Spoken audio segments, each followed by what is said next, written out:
Bonjour à tous. Alors aujourd'hui, je vous propose un petit exercice donc pour apprendre à utiliser la propriété sur les intégrales et les encadrements. Voilà, la propriété, je l'ai indiquée ici. On prend trois fonctions, f, g, h, continue sur un intervalle AB, et sur lequel f est plus petite que g et plus petite que h. D'accord?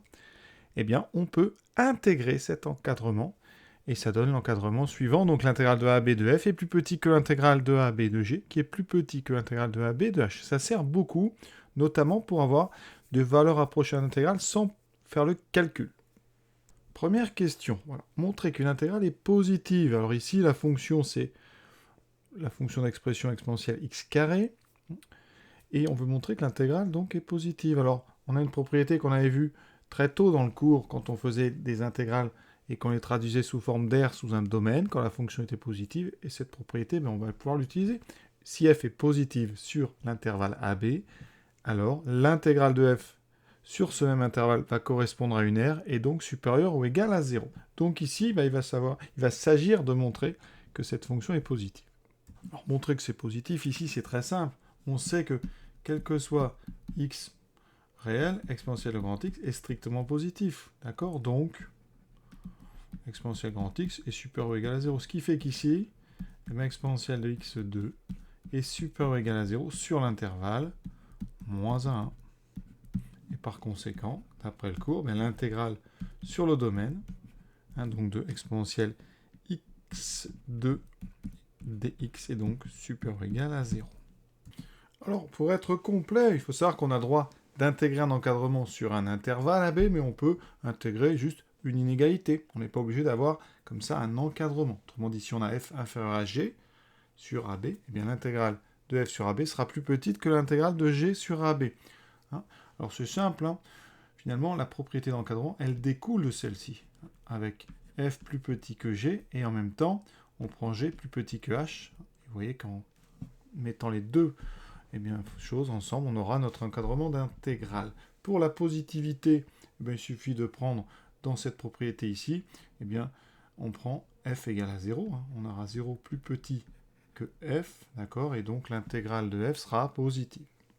Deuxième question. Maintenant, on doit montrer un encadrement avec des intégrales. Donc ça, c'est vraiment l'utilisation de la propriété que j'ai citée. Donc on va déjà essayer d'encadrer f sur moins 1. Alors, qu'est-ce qu'on sait? Sur moins 1. On va commencer déjà par encadrer x carré. Alors, x carré, je trace notre parabole, la parabole de référence. On est sur moins 1. Donc vous voyez bien que sur moins 1, x carré, il est entre donc 0 et 1. Ça, c'est évident. Maintenant, j'utilise l'exponentielle. L'exponentielle, c'est une fonction strictement croissante, donc exponentielle de x2 va être entre l'exponentielle de 0 et exponentielle de 1. Ça veut dire qu'ici, pour tout x appartenant à moins 1, on a donc exponentielle de x2 qui est entre 1 et e. Et maintenant, ça c'est une inégalité, c'était même un encadrement, pardon, on a le droit de l'intégrer sur moins 1, puisqu'il est vrai sur moins 1. On a donc, pour résumer, montré que sur moins 1, f de x était entre 1 et e. On va donc intégrer cet encadrement sur notre intervalle moins 1. Donc ici, on intègre sur moins 1. Et donc, on aura l'intégrale de moins 1 à 1 de f de x dx qui est entre l'intégrale de moins 1 à 1 de 1 dx et l'intégrale de moins 1 à 1 de e dx. De part et d'autre de notre intégrale de f de x, ici on a l'intégrale d'une constante. Donc quand on intègre une constante, normalement ça donne la largeur de l'intervalle fois la constante. On va le retrouver parce qu'on peut prendre une primitive de 1, ici c'est x. Entre moins 1 et 1, vous voyez, ça va donner quoi? Ça va donner 1 moins 1, ça va donc donner 2. Ici on aura notre intégrale. Ici aussi. Voilà, et ici aussi. À droite, on intègre e primitive. Je vais prendre e multiplié par x. Quand je remplace par 1, ça fait e moins e Et il me reste 2 fois e. Et on a démontré ici, donc, eh bien, que notre intégrale était entre 2 et 2e. C'est ce qu'on voulait démontrer.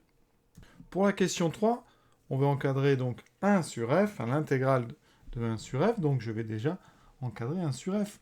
Ici, c'est simple, f est strictement positif, donc j'utilise la fonction inverse, donc qui a x associé à 1 sur x. Je sais qu'elle est strictement donc décroissante, ça veut dire que 1 sur f, strictement décroissante, excusez-moi, 1 sur 0 plus l'infini, c'est important, parce qu'ici, j'ai bien des nombres strictement positifs, donc 1 sur f va être entre 1 sur e et 1 sur 1, qui vaut 1.